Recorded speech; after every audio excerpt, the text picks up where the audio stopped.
श्री शिवाय नमस्तुभ्यं श्री शिवाय नमस्तुभ्यं श्री शिवाय नमस्तु।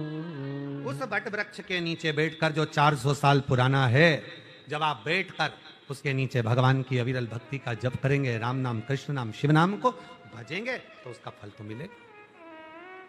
शिव महापुराण, कुमार खंड, और उसको भी पढ़ना, गीता प्रेस गोरखपुर के, गीता प्रेस गोरखपुर का शिव महापुराण लेकर आओ और कुमार खंड को पढ़ो।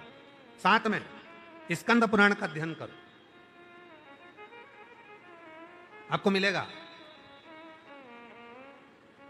बेलपत्र का वृक्ष, बट वृक्ष, पीपल वृक्ष, आंवले का वृक्ष, शमी का वृक्ष, ये जितने वृक्ष होते हैं, इन वृक्ष के नीचे आप अगर एक बार भी शिव के नाम का उच्चारण करते हो, तो बट वृक्ष के जितने पत्ते होते हैं, पीपल के वृक्ष में जितने पत्ते होते हैं, बेलपत्र के वृक्ष में जितने पत्ते होते हैं, शमी के वृक्ष में जितने पत्ते होते हैं, आंवले के वृक्ष में जितने पत्ते होते हैं, वो सारे पत्तों के बराबर एक बार मंत्र बोलने पर उतना फल हमें उसी क्षण प्राप्त हो जाता है।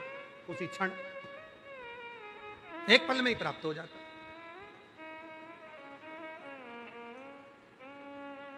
अब आप लोग पीपल के वृक्ष के नीचे बैठकर अगर भगवान का भजन कर रहे हो, बट वृक्ष के नीचे बैठकर भगवान का भजन कर रहे हो, राम नाम, कृष्ण नाम, शिव नाम जप रहे हो, या आंवले के वृक्ष के नीचे बैठकर भगवान का भजन कर रहे हो, या आप बेलपत्री के वृक्ष के नीचे बैठकर भगवान का भजन कर रहे हो, जितना आप बोल रहे हो, जितना बोल, एक बार भी अगर आपके मुख से नाम निकला है, वो बट वृक्ष के पत्ते जितने हैं, जितने पत्ते लगे, उतना फल एक क्षण में हमें प्राप्त हो जाए, एक क्षण में प्राप्त।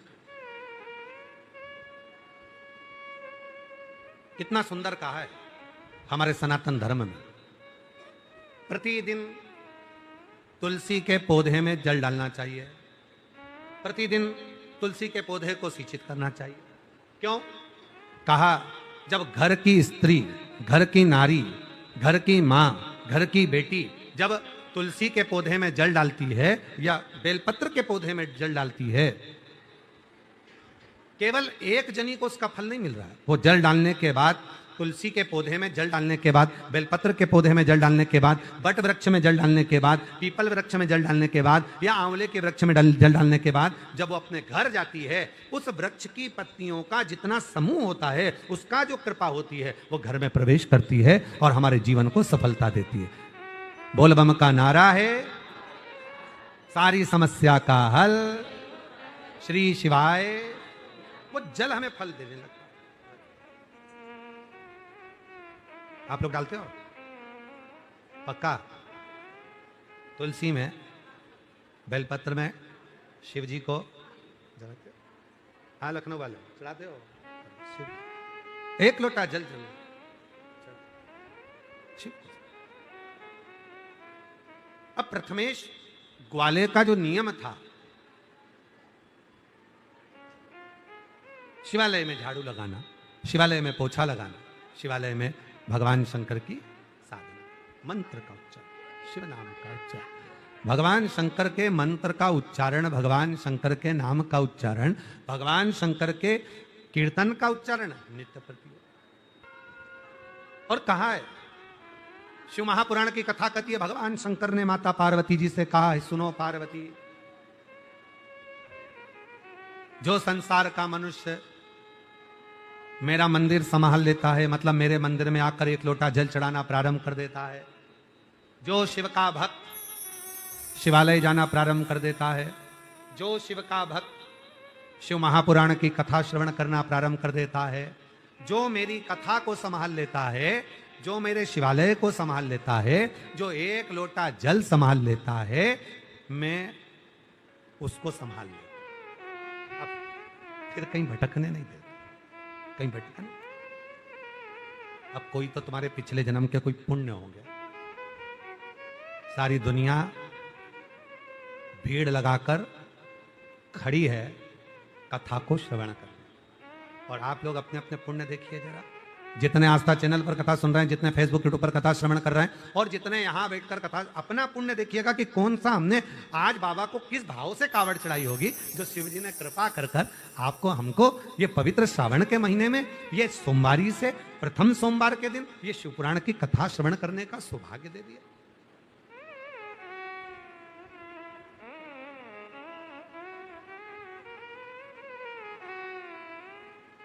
और तेरी कृपा का क्या है भरोसा, कब किस पर हो जाए जरा जरा सी से हम पर कर दो, जरा जरा से हम पर कर दो।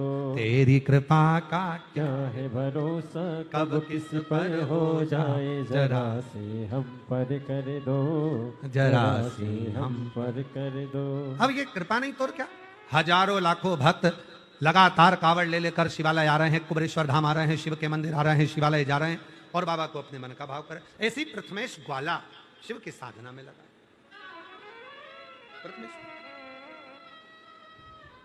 आप लोग देख रहे होंगे सभी आस्था चैनल पर, फेसबुक यूट्यूब पर लगातार जो शिव भक्त कथा श्रवण कर रहे हैं वो देख रहे होंगे कि कितने शिव भक्त कुबेरेश्वर बाबा की धरा पर नाचते गाते भगवान शिव का स्मरण करते हुए, ढोल बजाते हुए, नगाड़ा बजाते हुए, कावड़ लेते हुए आधा जा रहे हैं, आ रहे हैं और शिव का उच्चारण कर रहे हैं, शिव नाम का स्मरण कर रहे हैं। आप भी अपने अपने घर में बैठकर बोलिए, बोल बम का नारा है, बोल बम का नारा है। शिव के लगे बोल बम बोल बम बोल चले। प्रथमेश ग्वाला मन में विचार कर, शिव के मंदिर, शिवालय जाना, साधना करना, आराधना करना। अब तनख्वाह कौन दे रहा है? मंदिर में एक लोटा जल चढ़ाने की, कावड़ चढ़ाने की, झाड़ू लगाने की। भाई हो सकता है कि कोई ब्राह्मण देवता, कोई पंडित जी मंदिर में पूजन करते हैं तो मंदिर वाले उनको तनख्वाह देते, तो पूजन कर। अब तुम सीवन मां के तट से, आप जो दर्शन कर रहे हो माता सीवन के तट से जल लेकर चले, और मां सीवन के तट से जब जल लेकर चले हो, मां सीवन के तट पर जाकर तुमने जो आराधना साधना करी है, और मां सीवन के तट से तुम जल लेकर जब चले और चलने के बाद धीरे धीरे धीरे धीरे कुबेरेश्वर बाबा के दरवाजे तक पहुंचे, तो तुम्हें तनख्वाह कौन देगा? टिकट लगा के तुम आए, ट्रेन में धक्का खाकर तुम आए, डंडा उठा के तुम चले, लोटा लेके तुम चले, जल भर कर तुम चले, रास्ते भर में खाना भी तुमने खाया, भोजन भी तुमने करा, पानी भी तुमने पिया, चाय भी तुमने पी, और ये सारा खर्चा तुमने जोड़कर एक छोटी सी डायरी में रखो बढ़िया प्रेम से। मैं गई थी सीहोर, कुबेरेश्वर धाम में मैंने कावड़ चढ़ाई, सीवन माँ के तट पर गई, वहां जाकर मैंने ये करा, वहां जाकर मैंने वो करा, और पूरी लिस्ट बनाकर इकट्ठी कर कर रखना कि मेरे 2500, 2000 या 500 या 400 या 300 या 800 जो भी रुपए तुम्हारे खर्च हुए हैं उसको लिख के रखना। अब अगले साल, अच्छा अगले साल तक छोड़ो तुम, तो 3 महीने में दिवाली तक इंतजार करो, और जितना तुम खर्च कर कर गए हो, जितना तुम भजन कर कर गए हो, जितना तुम स्मरण कर कर गए हो, और कुबेरेश्वर बाबा को जो तुम कावड़ चढ़ा कर गए हो, भले महीने भर, जरूरी नहीं है कि आप लोग 25 अगस्त को ही, आप पूरे महीने में जब आप आए हो, जब चढ़ा कर गए हो, उसका हिसाब रखना। मेरा भोले भंडारी 3 महीने के अंदर मेरा बाबा तुम्हारी झोली में भरकर चले जाएगा, उसका 1000 गुना, 1000 गुना। प्रथमेश ग्वाला मंदिर जाता, झाड़ू लगाता, पोछा लगाता, तनख्वाह देना उसने चालू। हमारे यहां कुबेरेश्वर धाम पर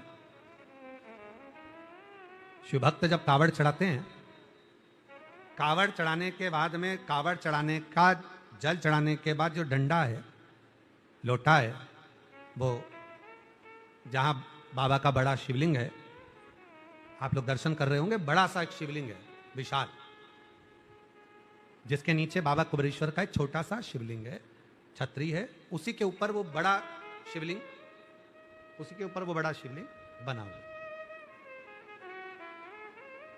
जो खाली डंडे होते हैं, खाली जो पात्र होते हैं, लोग उसी ओर, जहां पर बाबा का बड़ा शिवलिंग है, उसी ओर जैसे आप लोग इस चित्र में भी बाबा के एक बड़े शिवलिंग का दर्शन करेंगे पीछे, तो बड़े शिवलिंग का जब दर्शन करेंगे पीछे जो कंक्रीट का बड़ा शिवलिंग है, वहीं उसी ओर जहां पर बाबा का बड़ा शिवलिंग है, अपना डंडा लोग वहां पर जाकर, और जो टीन लगी हुई है ना उसी साइड में, उसको उसी दिशा की ओर उसको रख बाबा को दे। क्यों? अब हमारा जीवन का सारा भार, संपूर्ण भार, जिसको हम कावड़ के रूप में लेकर आए हैं, हमारे जीवन का संपूर्ण भार अब हमने आपको दे दिया। अभी हमारा अब ये शिवलिंग का दर्शन आप कर रहे हैं, जो मंदिर का दर्शन, इसी के सामने एक बैरिकेड लगा हुआ है, एक टीन लगी हुई है, वहीं पर उसी के अंदर लोग उसको जो है वहीं से वहां पर डाल, वहीं पर उसी हमारे जीवन का सर्वस्व, हमारे जीवन का जो टेंशन, हमारे जीवन का जो भार है, वो हमने आपको दे दिया। अब हमारा नहीं। शिव कथा करें, भगवान शंकर का चरित्र करें। प्रथमेश भगत की, प्रथमेश ग्वाले की कथा कर रही है। प्रथमेश ग्वाला शिव के मंदिर में, शिवालय में जो सेवा में लगाए, बाबा की भक्ति में लगाए, बाबा के भजन में लगाए, बाबा के स्मरण में लगाए, बाबा के मंत्र जाप में लगाए, बाबा के नाम जाप में लगाए, वही प्रथमेश। अब उसका पूरा भार शिव का, उसकी आ गई पोती की शादी, पोती का भी बाबा, धर्म पत्नी ने निवेदन करा, पोती की शादी है, अब तुम मंदिर ना जाओ, अभी थोड़ा दिन तो मंदिर ना जाइएगा, पोती का विवाह है, पोती की शादी, मंदिर नहीं जाओ। मेरी जीजियों, मेरे जीजाओं, मेरी बेटियों, मेरे बेटाओं, मेरे बुजुर्ग माँ बाप, ध्यान रखना, जब घर में उत्सव होता है, लोग मंदिर जाना छोड़ दें। घर में बहुत सारा फैला रहा है, मेहमान आ गए, इतने सारा काम पड़ा हुआ है, इतना सारा फैलारा पड़ा हुआ, मंदिर कौन जाएगा? मंदिर ही नहीं जाएगा। पर शिव महापुराण की कथा कहती है, जब घर में कोई मंगल कार्य हो, घर में कोई शुभ कार्य हो, घर में कोई अच्छा फंक्शन हो, तो मंदिर में एक लोटा जल जरूर चढ़ाकर आओ, बाबा को धन्यवाद देकर आओ कि तेरी कृपा से ये शुभ कार्य हो रहा है, तेरी कृपा से ये सब कार्य हो रहा है, और तू कृपा करना तो ऐसे शुभ कार्य हमारे जीवन में होते रहे। ये तू कर, और तू करेगा तो होगा, हमारे हाथ में नहीं है। आज आप सब लोग ऑनलाइन कथा सुन रहे हो, आस्था चैनल के सामने या टीवी के सामने बैठकर और फेसबुक यूट्यूब पर जो कथा का तत्व ग्रहण कर रहे हो, और वो भी आज सावन के सोमवार के दिन, तो कहीं ना कहीं तो पुण्य आपका और हमारा होगा, जो इस भजन करने का मौका मिला, जो स्मरण करने का मौका मिला। पत्नी, पुत्र, पति, माता, पिता, भाई, बंधु, रिश्ते, नाते, सत्संग, भजन, कीर्तन, स्मरण, गुरु, ये सब कोई पूर्व के जन्म के फल होते हैं, उसके अनुसार मिले, पूर्व के फल। तुमने किसी को सताया होगा, तो आज के जमाने में धर्म पत्नी ऐसी मिली कि हो सकता है तुम्हें सता दे, और हो सकता है कि तुमने कोई पूर्व में अच्छा कर्म करा होगा, तो धर्म पत्नी ऐसी मिली कि तुम्हारी सेवा कर रही है। काहे लखनऊ वालों, ठीक है? तो पूर्व का कोई पुण्य होगा तो अच्छी पत्नी मिल जाए, पूर्व का कोई पुण्य होगा अच्छा पति मिल गया, और पूर्व का कोई ऐसा कर्म हमारे जीवन में हो गया होगा, पूर्व का कोई कर्म ऐसा हो गया होगा कि हो सकता है कि हमने जिन बच्चों को पाल पोस कर बड़ा करा, हमने जिन बेटा बेटी को बड़ा करा, हम इतने अरमान लेकर आए, हो सकता है कई बार कि वो परिवार अच्छा नहीं मिल पाता, हमको कष्ट देता, दुख देता। पर कोई पिछले जन्म के अच्छे कर्म, मुझे बाबा तेरा साथ मिला, कोई पिछले जन्म के अच्छे कर्म, मुझे बाबा तेरा साथ मिला। जहाँ सारी दुनिया झुकती है, जहाँ सारी दुनिया झुकती है, मुझे वो आली दरबार मिला, दरबार मिला। कोई पिछले जन्म के अच्छे कर्म, मुझे बाबा तेरा साथ मिला। पिछले जन्म का अच्छा कर्म था कुबरेश्वर बाबा की भूमि, पिछले जन्म का अच्छा कर्म था कुबरेश्वर बाबा का धाम, और पिछले जन्म का कोई अच्छा कर्म था सावन का महीना, और पिछले जन्म का अच्छा कर्म था सावन का सोमवार, और पिछले जन्म का अच्छा कर्म था जो शिव महापुराण की कथा सुनने का मौका मिल गया। ये पूर्व का हमारा पुण्य फल है, ये हमारे पूर्व का खुद आनंदमय फल है जो हमको मिला। चातुर्मास का मतलब जानते हो आप लोग?